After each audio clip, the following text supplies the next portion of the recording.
नमस्कार, मैं हूं पवन त्यागी।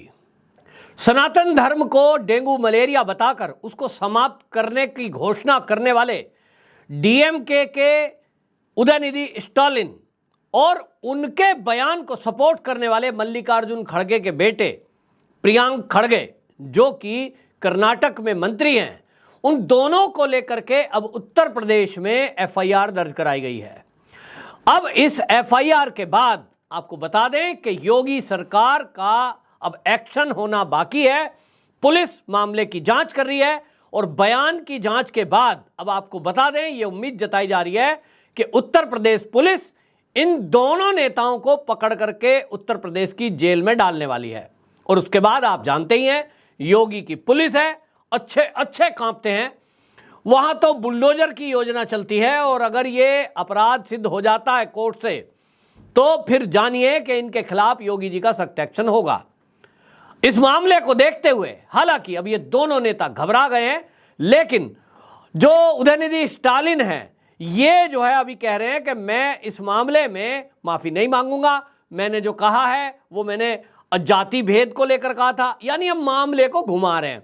आपको याद होगा, इन्होंने ये कहा था, जो उदयनिधि स्टालिन है, उन्होंने कहा कि ये जो सनातन धर्म है ये डेंगू मलेरिया की तरह है, इसको परमानेंट खत्म करना होगा और ये एक बीमारी है।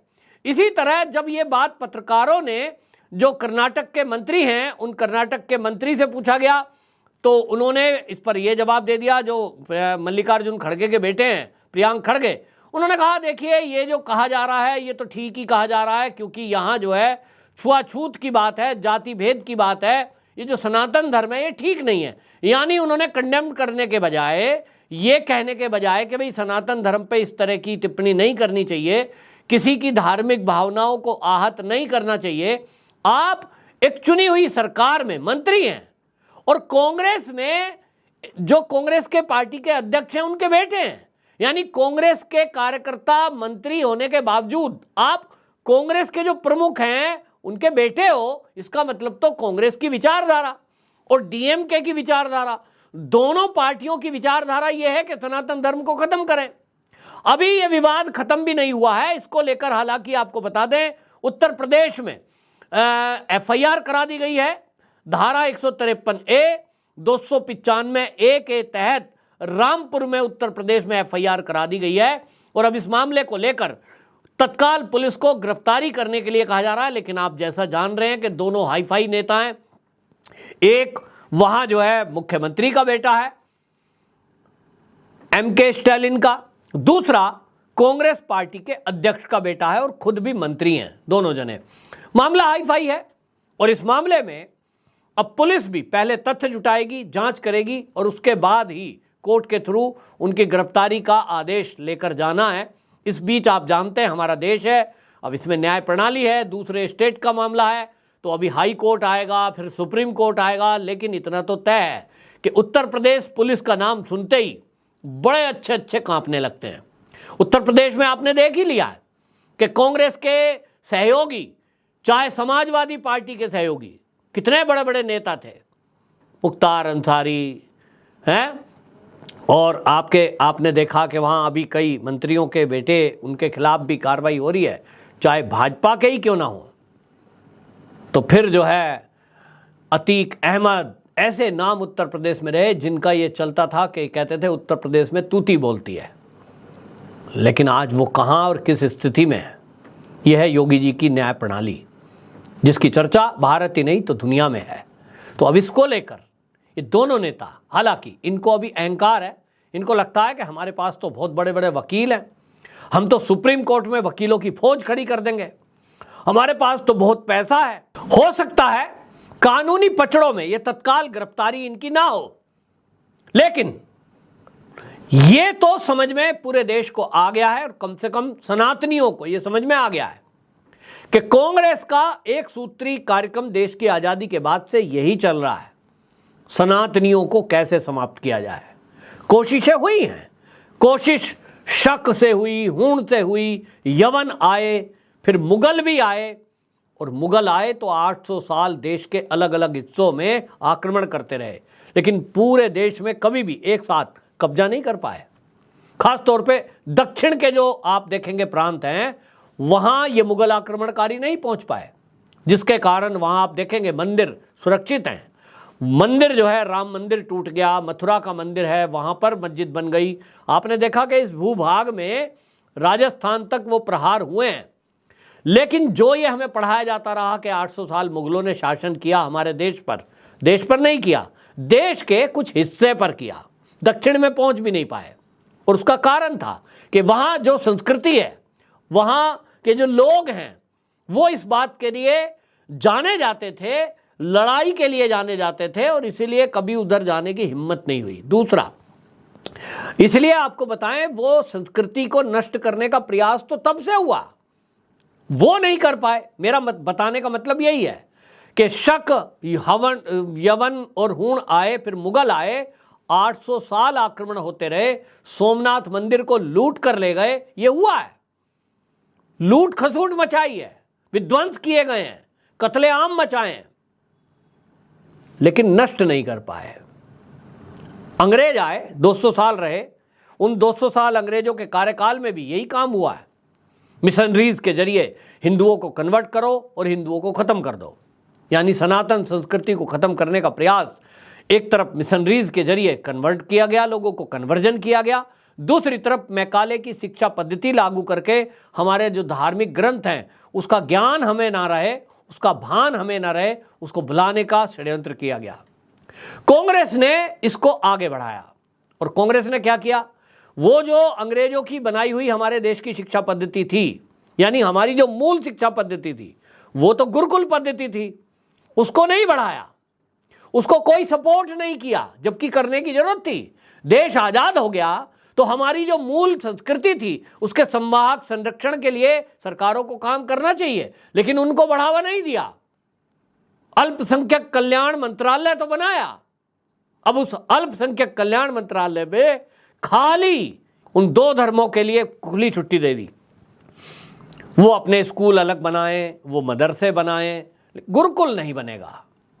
स्कूलों में बाइबल पढ़ाई जा सकती है, बाइबल का ज्ञान दिया जा सकता है, कुरान पढ़ाई जा सकती है, भागवत गीता नहीं पढ़ाई जा सकती, वेद नहीं पढ़ाए जा सकते, योग नहीं कराया जा सकता, बाकी एक्टिविटी आप कर सकते हैं। और यह हमारे देश में कांग्रेस के कार्यकाल में होता रहा। उसी का अनुसरण बहुत सारी पार्टियां करती रही, क्योंकि उनको लगा कि सत्ता में आने के लिए यह जरूरी है कि एक विशेष धर्म की अगर आपको वोट चाहिए तो हिंदुओं पे प्रहार करो, सनातन धर्म पे प्रहार करो। सारी कोशिशें होती रही, लेकिन सनातन नष्ट नहीं हुआ। सनातन आदि है, अनंत है, पुरातन है, ये नष्ट होगा भी नहीं। लेकिन इस तरह के नेता आते रहेंगे, वोट बैंक की पॉलिटिक्स करते रहेंगे, और वोट लेने के लिए ही जो ये उदयनिधि स्टालिन का बयान आपने देखा है, और इसी में आपने प्रियांक खड़गे का जो बयान देखा है, ये अकेला नहीं है। ऐसे कई नेताओं के बयान आपने, चाहे बिहार के मंत्री को देखा होगा कि बिहार के जो आरजेडी के जो मंत्री थे, वो मंत्री किस तरह की भाषा बोल रहे थे श्री रामचरितमानस को लेकर के। फिर इसी तरह की टिप्पणी जो है स्वामी प्रसाद मौर्य कर रहे थे, जो समाजवादी पार्टी के नेता हैं।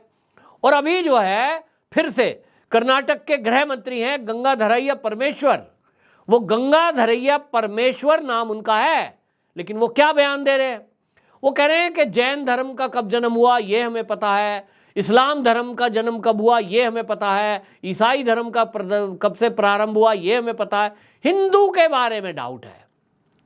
तो भाई डाउट है आपकी बुद्धि पर, क्योंकि आप जब ये कहा जा रहा है कि सनातन धर्म अनादि है, अनंत है, जब अनंत शब्द आ गया तो परमेश्वर जी पढ़े लिखे अगर हैं, क्योंकि गृह मंत्री है तो पढ़े लिखे हैं, अनंत शब्द का अर्थ पता करें। इन्फिनेटिव, जिसका कोई अंत नहीं, मतलब कब से है, तो कब से है शास्त्र कहते हैं। हालांकि शास्त्रों में वो वर्णन भी है, वो गणना भी है, वेदों में उसकी गणना लिखी है, और जब पंडित जी कोई मंत्र पढ़ते हैं उसमें बताया जाता है कि वो अरबों साल पुराना है। लेकिन आप उसको पुराना, पुरातन जो सनातन है उसको अपमानित करेंगे, उसको डेंगू मलेरिया बताएंगे, उसको बीमारी बताएंगे, उसकी समाप्ति का प्रण लेंगे, और कोई चुप बैठा रहेगा, ये नहीं होगा। पहले होता रहा है, अब नहीं होगा। होंगे आप कांग्रेस के बड़े लीडर, होंगे आप किसी पार्टी के मुखिया, लेकिन अब कानून के जरिए आपको सबक सिखाया जाएगा और यही काम उत्तर प्रदेश में हुआ है। हालांकि इसको लेकर उत्तराखंड में भी एफआईआर हुई है और उत्तर प्रदेश में आपको बता दूं इसको लेकर संभल में सनातन धर्म बचाओ संघर्ष समिति ने वो प्रदर्शन भी किया है और उनकी मांग है कि तत्काल इसमें गिरफ्तारी हो। देखना होगा अब गिरफ्तारी होती है उसके बाद क्या तमिलनाडु और कर्नाटक में भी योगी जी का बुलडोजर चलेगा। ये सब जनता कह रही है कि योगी जी का बुलडोजर वहां भी चले, इनकी संपत्तियां जब्त हो। अब वो कानून है, कानून में इतना कठोर तो प्रावधान नहीं है कि किसी धर्म का अपमान करने पर, लेकिन यहाँ लोग सुप्रीम कोर्ट पर भी सवाल उठा रहे हैं कि स्वतः संज्ञान सुप्रीम कोर्ट ने क्यों नहीं लिया, जबकि किसी और धर्म की बात यदि होती है तो सुप्रीम कोर्ट उस पर स्वतः संज्ञान ले लेता है, कार्रवाई करता है, तत्काल सुनवाई करता है। इस मामले में क्योंकि कांग्रेस के एक बड़े लीडर का बेटा सामने आ रहा है, डीएमके के एक बड़े नेता का बेटा सामने आ रहा है, तो क्या इसके खिलाफ कोई कार्रवाई नहीं होगी? क्योंकि अपमान करने वाले किसी और को गाली नहीं, सनातन धर्म को गाली दे रहे हैं, तो क्या इस देश में सनातनों को गाली देना, सनातन धर्म को गाली देना, सनातन धर्म को समाप्त करने की बात कहना, हिंदू पर टिप्पणी करना, क्या ये जायज है? सोचिए, अगर कोई इसमें से नेता ऐसा कह रहा होता, या इसको उल्टा कर दो कि भारतीय जनता पार्टी का कोई नेता और बीजेपी का नेता छोड़ दो, कोई व्यक्ति ये कह देता मैं को खत्म करने की बात करता हूं क्योंकि ये बीमारी है, सोचिए क्या होता। अभी तक सुप्रीम कोर्ट स्वतः संज्ञान लेकर उसको जेल में डाल रही होती और पूरे भारत में प्रदर्शन हो रहे होते, और भारत ही नहीं दुनिया के कई देशों में प्रदर्शन हो रहे होते हैं।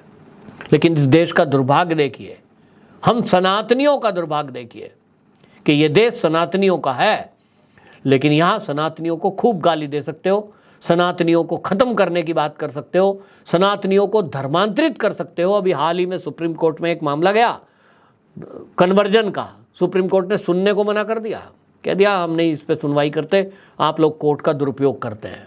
मतलब आप सोचिए, ये हालत है।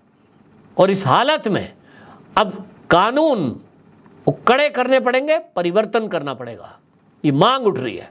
सुप्रीम कोर्ट के जाने माने वकील अश्वनी उपाध्याय अक्सर इस पर वीडियोस करते हैं और वो मांग करते हैं कि जब तक कड़े कानून नहीं किए जाएंगे इस देश में, तब तक इस तरह का अपमान सनातनियों का और हिंदू का करते रहेंगे। कन्वर्जन इसी तरह जारी रहेगा, इसी तरह धर्मांतरण और जिहाद होता रहेगा। तो अब सवाल उठता है कानून पर, तो मोदी सरकार से सब आग्रह कर रहे हैं सनातनी कि भाई अब आप नई सब चीजें कर रहे हैं, गुलामी की पुरानी निशानियों को मिटा रहे हैं, तो इस कानून को भी परिवर्तन करें कि देश की आज़ादी के बाद सनातनियों पर जो प्रहार करे, जो हिंदुत्व पर प्रहार करे, जबरदस्ती या धोखे से, छल से, लालच देकर कन्वर्जन करे, इस पर कठोर कार्रवाई होनी चाहिए, तत्काल सुनवाई होनी चाहिए। आपकी क्या राय है? कमेंट बॉक्स में जरूर बताएं। वंदे मातरम।